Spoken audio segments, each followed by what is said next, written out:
इस कार्यक्रम के पुण्यार्जक हैं श्रीमती भंवरी देवी, श्रीमान मोतीलाल जी जैन, श्रीमती मंजली देवी, श्रीमती संगीता देवी पापड़ीवाल परिवार देवली, श्रीमती सीमा शाह, श्रीमान ओम प्रकाश जी शाह, ऋषभ शाह, कुमुद शाह, शाह परिवार देवली।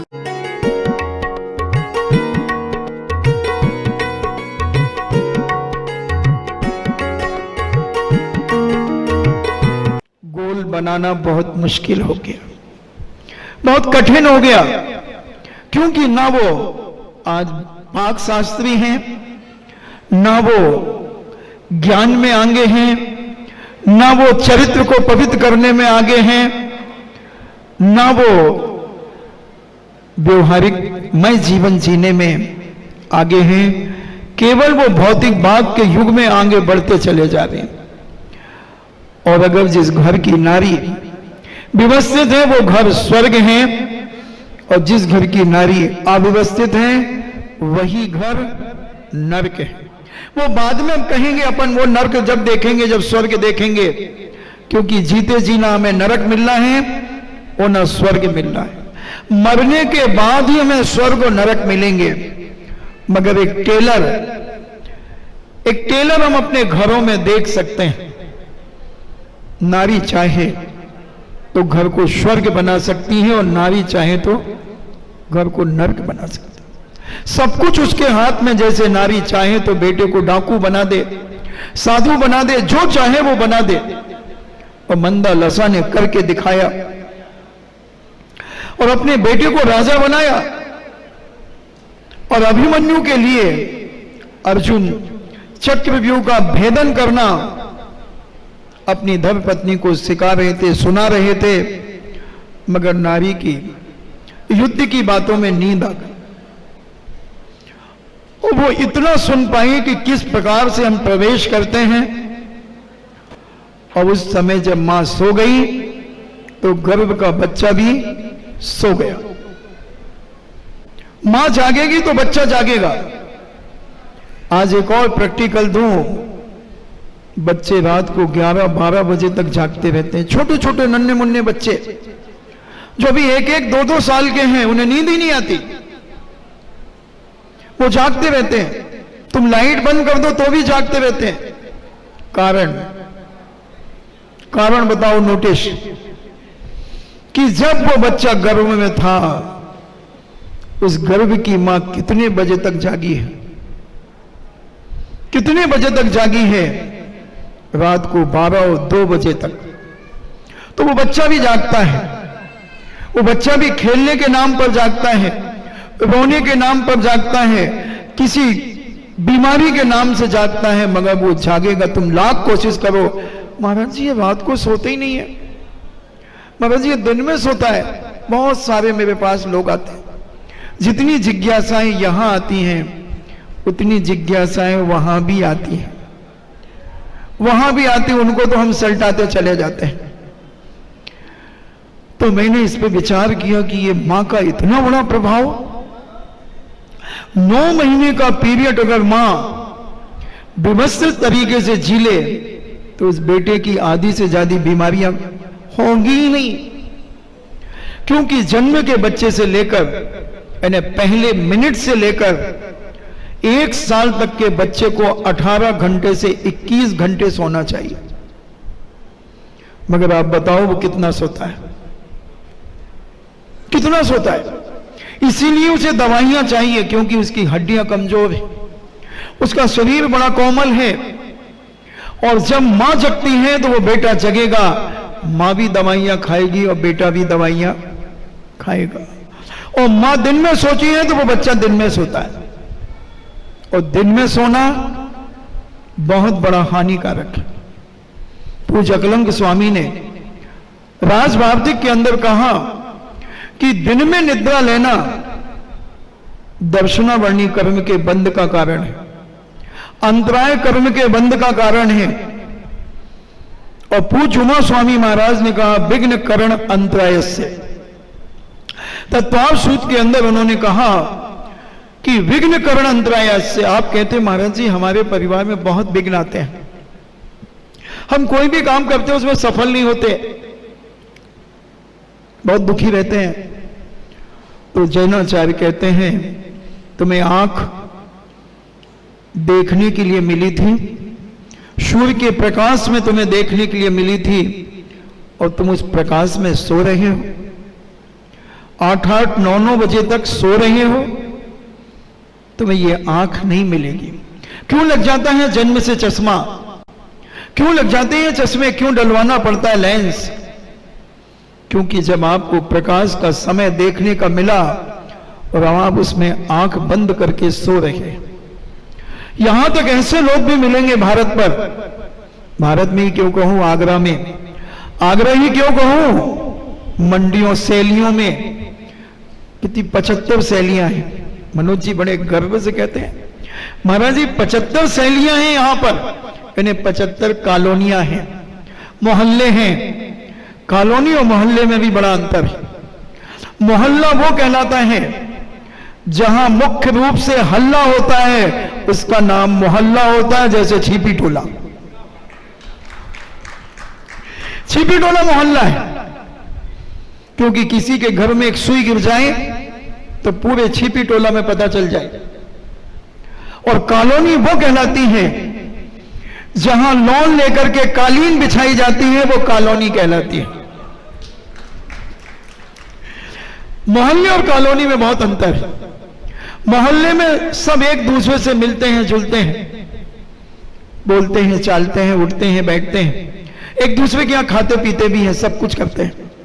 मगर कॉलोनी में पता ही नहीं चलता कि पड़ोसी के यहां कौन आया और कौन गया, कोई फर्क नहीं पड़ता। वो अपने आप में मस्त रहता, दरवाजा बंद किया, एसी चालू किया, टीवी महारानी का स्वाध्याय शुरू किया और जय श्री राम हो गया काम। कोई मतलब नहीं है उसे। कई बार तो 2-2 साल के बाद भी पता चलता कि आप हमारी कॉलोनी में रहते हैं। ओहो, मुझे तो पता ही नहीं। क्यों आप मंदिर में कम जाता हूं, कम जाती हूं मैं। ज्यादा हमारे परिवार में श्रद्धा नहीं रखते धर्म के ऊपर, क्योंकि हम लोग पढ़े लिखे लोग हैं, इसलिए हम लोग मंदिर नहीं जाते। हम क्लब ज्वाइन करते हैं, हम लोग क्लब जाते हैं और फिर क्लब से 12-1 बजे आते हैं, फिर 8-9 बजे उठते हैं, फिर ऑफिस चले जाते हैं 10 बजे। इसलिए सॉरी, हम आपको नहीं जानते। हाँ ठीक है, वैसे मैं तो आपको जानती हूँ कि आप हमारी कॉलोनी में भी 2-2.5 साल पहले। हाँ, तो आप कैसे जानते हैं? वो मैं ऐसे जानती हूँ कि थोड़ा सोशल वर्क भी करते हो, तो मुझे मालूम है कि आप यहाँ। अच्छा चले, मेरा टाइम होगा। जय राम जी की। चले गए, क्योंकि हम कॉलोनी में रहते हैं। हमें कोई मतलब नहीं, कोई हमदर्द भी ना, कोई दया करुणा हमारे अंदर है ही नहीं। हम अपने आप में मस्त रहते हैं। ऐसे व्यक्ति अपने जीवन में दुखी बहुत रहते हैं। जब इनके ऊपर कोई परेशानी आती है तो इनको कोई हेल्प करने वाला नहीं मिलता, कोई सहयोगी नहीं मिलता, कोई इनकी बात को 2 आंसू बहाने वाला भी नहीं मिलता। तो ये रात्रि में देर से सोना और प्रातः काल के बाद सोकर के उठना, ये बहुत बड़ा हानिकारक है। 10 बजे के बाद तो कायदा और कानून से कहा जाता है कि कोई व्यक्ति को जागना ही नहीं चाहिए और पढ़ना भी नहीं चाहिए 10 बजे के बाद। कारण, क्योंकि 10 बजे के बाद सारी दुनिया में पाप शुरू हो जाते हैं। शराब पीने वाला शराब पीने लगता है, जुआ खेलने वाला जुआ खेलता है, कैबरे डांस देखने वाले कैबरे डांस होटलों में चले जाते हैं। दुनिया के पाप जो भी हैं, केवल सप्त व्यसन को पाप मत समझना, और भी व्यसन, बहुत व्यसन है, बहुत व्यसन है। आप सब जानते हैं हमसे ज्यादा, और मैं भी जानता हूं, मगर कहने का कोई ज्यादा मकसद नहीं है। आप सब समझ रहे हैं, अपनी अपनी उम्र के अनुसार लोग पाप करते हैं। जैसे ही वो 16 साल की उम्र को पार करती है कोई बालक और बालिका, तो वो क्या देखता है? क्या देखता है अपने मोबाइल के अंदर? कितनी गंदी चीजें देखता है वो। चैटिंग करता है, इंस्टाग्राम, क्या होता है वो, इंस्टाग्राम देखता है, और भी कुछ ऐसी गंदी फिल्में देखना शुरू कर देते हैं। और मुझे उनके चेहरे को देख करके पता लग जाता है कि ये व्यक्ति रात्रि में क्या देखता है, क्योंकि हर चेहरा खुली किताब है, किताबों में ढूंढते क्या हो। मुझे लगता है पता, मैं इनडायरेक्ट मैं कह देता हूं, बच्चों से भी कह देता हूं, बच्चों की मम्मियों से भी कह देता हूं, बच्चों की दादी से भी कह देता हूं, और इनकी आवाज में परिवर्तन आ जाता है, इनके चेहरे में परिवर्तन आता है। और ये रात को 11, 12 और 2 बजे 3 बजे तक कई बच्चे हैं जो फिल्म देखते हैं। पढ़ने के नाम पर मां सोच रही मेरी बेटी मेरा बेटा पढ़ रहा है, मगर वो क्या मोबाइल में देख रहा है वो तो केवली भगवान जानते हैं, वो जानता है और थोड़ा थोड़ा मैं भी जानता हूं, क्योंकि मैं तुम्हारी उम्र को जानता हूं। तो तुम वो देखकर, और 10 बजे के बाद ये सारे पापी पाप में जब लिप्त हो जाते हैं तो इनकी जो वर्गणाएं विकसित होती हैं, वर्गणाएं जो फैलती हैं, तो सज्जन व्यक्तियों के दिल और दिमाग को विकृत करती हैं। इसलिए तुम पढ़ने वाले बच्चे अगर 10 बजे के बाद पढ़ते तो हैं, उन्हें लगता है कि मैं पढ़ रहा हूं, बहुत अच्छा सन्नाटा है, मगर उनका मन कंसंट्रेशन नहीं होता। पढ़ तो लेते हैं वो, मगर उतना उन्हें याद नहीं होता, भूल जाते हैं। 10-10 बार पढ़ने के बाद एक बार याद होता है। और अगर वो प्रातःकाल पढ़ना शुरू करें, क्योंकि 3 बजे से साधु संत उठना शुरू हो जाते हैं, कोई कोई संत 2 बजे भी उठ जाते, क्योंकि ध्यान का समय रात्रि में 2 बजे से शुरू हो जाता है, ब्रह्म मुहूर्त जिसे अपन कहते हैं। 2-3 के बीच में तो शुरू ही हो जाता है। तो जब सब पापी 2 और 3 के बीच में सो जाते हैं, कितना बड़ा भी पापी होगा वो 2 और 3 के बाद सो जाएगा, क्योंकि वो इतना थक जाएगा, उसकी एनर्जी पावर इतना खत्म हो जाएगा कि उसकी हिम्मत ही नहीं रहेगी और वो सो जाएगा या लुढ़क जाएगा। फिर 3 बजे से उठते हैं हमारे साधु संत। सरकारी आंकड़े पर भारत में 90 लाख साधु संत हैं, सभी दर्शन के। सभी दर्शनकारों ने अपने अपने साधु संतों की गणनाएं की, और मैंने एक जगह पढ़ा था कि 90 लाख साधु संत हैं। कितना भी गंजेड़ी भंगेड़ी अगर साधु होगा तो 1 मिनट के लिए कम से कम अपने इष्ट को तो याद करेगा, कितना भी गंदा होगा साधु के भेष में। तो वो सारी पवित्र वर्गणाएं उनके अंदर से निकलती हैं, तो वह दूषित वातावरण को शुद्ध और पवित्र करती है। और जब हम प्रातःकाल ब्रह्म मुहूर्त में पढ़ते हैं तो हमारा दिल और दिमाग बिल्कुल साफ होता है, शुद्ध होता है, और उसमें पढ़ा हुआ हमारे लिए बहुत जल्दी याद होता है। इसलिए ब्रह्म मुहूर्त में पढ़ना, क्योंकि साधु संतों की वर्गणाएं पूरी भूमि पर विकसित होती हैं, फैलती हैं, और पापियों की वर्गणाएं कमरे के अंदर बंद हो जाती हैं।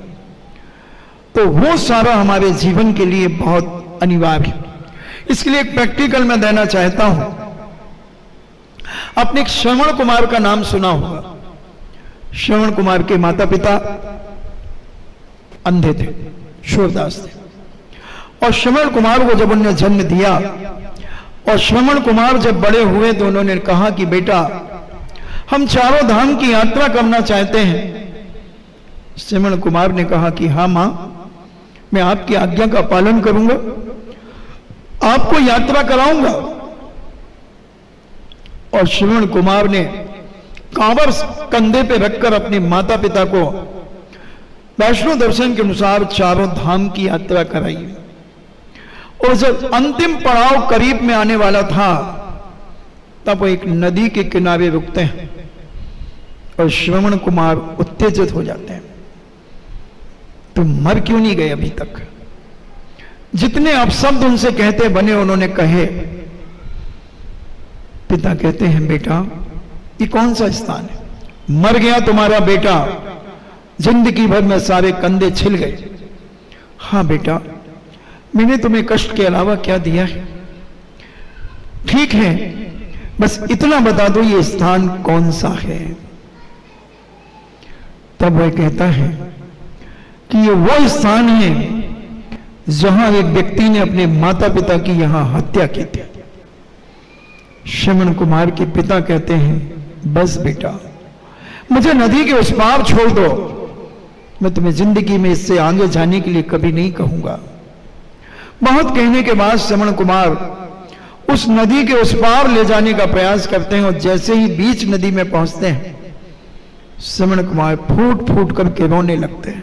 पिता के पैर पकड़ लेते हैं और कहते, पिताजी, मुझ पापी को माफ करो, मुझ पापी ने इतना बड़ा अपमान आपका किया, आपको इतने अपशब्दों का प्रयोग किया, पिताजी मुझे माफ कर दो पिताजी। पिताजी कहते हैं, बेटा तेरी गलती नहीं है, तूने तो कभी अपमान किया ही नहीं।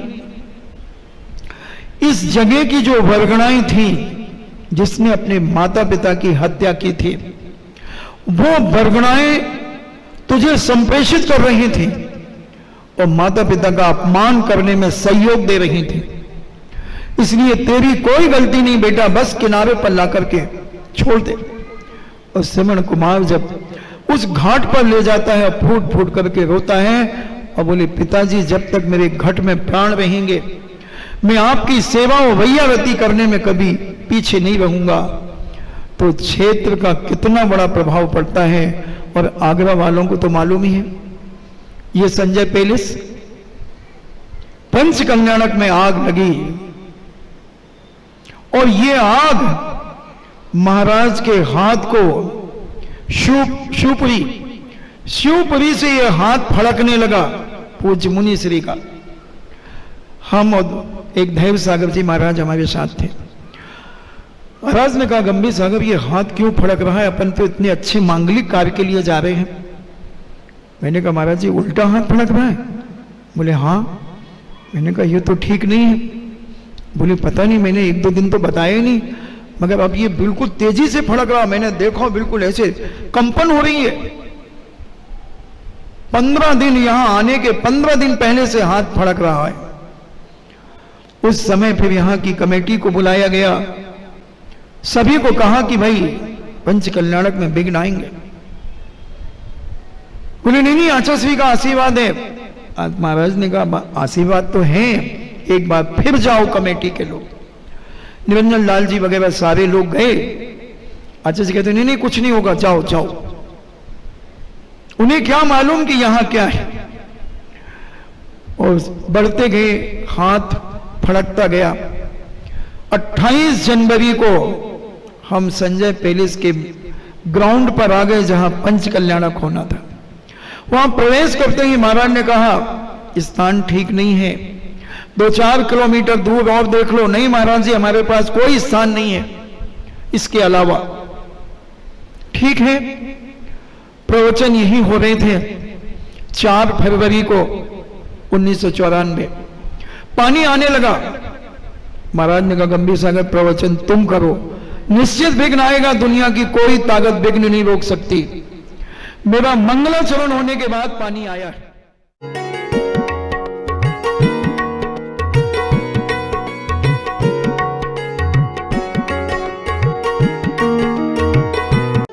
इस कार्यक्रम के पुण्यार्जक थे श्रीमती भंवरी देवी, श्रीमान मोतीलाल जी जैन, श्रीमती मंजुली देवी, श्रीमती संगीता देवी पापड़ीवाल परिवार देवली, श्रीमती सीमा शाह, श्रीमान ओम प्रकाश जी शाह, ऋषभ शाह, कुमुद शाह, शाह परिवार देवली।